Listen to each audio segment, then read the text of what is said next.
नमस्कार. आज आपण 12व्या अध्यायाला सुरुवात करीत आहोत. ओम श्री परमात्मने नमः. अध्याय 12 भक्ती योग. या 12व्या अध्यायामध्ये अनेक प्रकारच्या साधनांसह भगवंतांच्या भक्तीचे वर्णन करून भगवत भक्तांची लक्षणे सांगितली आहेत. याचा उपक्रम व उपसंहार हे भगवंताच्या भक्तीमध्येच झालेले आहेत. फक्त 3 श्लोकांमध्ये ज्ञानाच्या साधनाचे वर्णन आहे. तेही भगवत भक्ती आणि ज्ञानयोग यांची परस्पर तुलना करण्यासाठीच आहे. म्हणून या अध्यायाचे नाव भक्तियोग असे ठेवले आहे. आता आपण पहिल्या श्लोकाचा अर्थ जाणून घेऊया.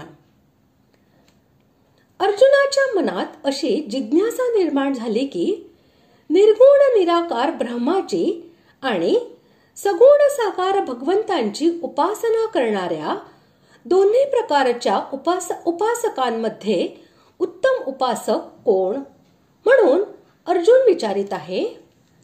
श्लोक पहिला.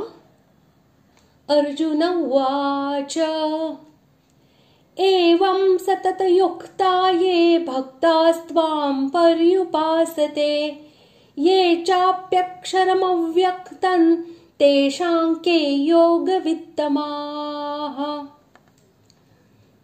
श्लोकाचा अर्थ. अर्जुन म्हणाला, जे अनन्यप्रेमी भक्तजन पूर्वी सांगितल्याप्रमाणे निरंतर आपल्या भजन ध्यानात मग्न राहून आपणा सगुण रूप परमेश्वराची आणि दुसरे जे केवळ अविनाशी सच्चिदानंद घन निराकार ब्रह्माचीच अतिश्रेष्ठ भावाने उपासना करतात, त्या दोन्ही प्रकारच्या भक्तांमध्ये अतिशय उत्तम योगवेत्ते कोण होत. एवं या पदाने अर्जुनाने मागील अध्यायातील 55व्या श्लोकात सांगितलेल्या अनन्य भक्तीच्या प्रकाराचा संकेत दिला आहे. त्वाम हे पद जरी येथे भगवान श्री कृष्णाचे वाचक असले तरी भिन्न भिन्न अवतारांमध्ये भगवंतांनी जितकी सगुण रूपे धारण केलेली आहेत, तसेच दिव्य धामामध्ये भगवंतांचे जे सगुण रूप विराजमान आहे, ज्याला लोक आपापल्या मान्यतेप्रमाणे अनेक रूपांनी आणि नावांनी सांगतात, त्या सर्वांचे वाचक येथे त्वाम हे पद मानले पाहिजे.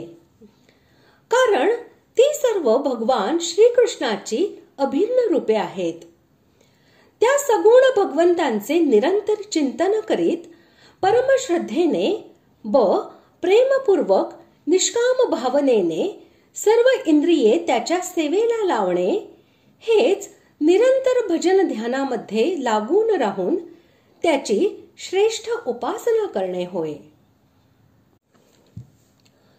अक्षरम या विशेषणासह अव्यक्तम हे पद येथे निर्गुण निराकार अशा सच्चिदानंद घन ब्रह्माचे वाचक आहे. जरी जीवात्म्यालाही अक्षर व अव्यक्त असे म्हणता येते, तरी अर्जुनाच्या प्रश्नाचा अभिप्राय हा त्याच्या उपासनेशी नाही. कारण त्याचा उपासक हा सगुण भगवंताच्या उपासकापेक्षा उत्तम असणे शक्य नाही.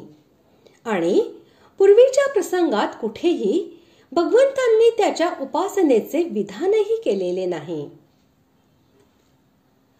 त्या दोन्ही प्रकारच्या उपासकांमध्ये उत्तम योगवेत्ते कोण आहेत, या वाक्याद्वारे अर्जुनाने असे विचारले आहे की जरी वरील प्रकारे उपासना करणारे दोघेही श्रेष्ठ आहेत, यात शंका नाही, तरी त्या दोघांची परस्पर तुलना केल्यावर दोन्ही प्रकारच्या उपासकांपैकी कोणते उत्तम आहेत ते सांगा. अशा प्रकारे आज आपण पहिल्या श्लोकाचा अर्थ जाणून घेतला. पुढील भागात आपण दुसऱ्या श्लोकाचा अर्थ जाणून घेणार आहोत. धन्यवाद.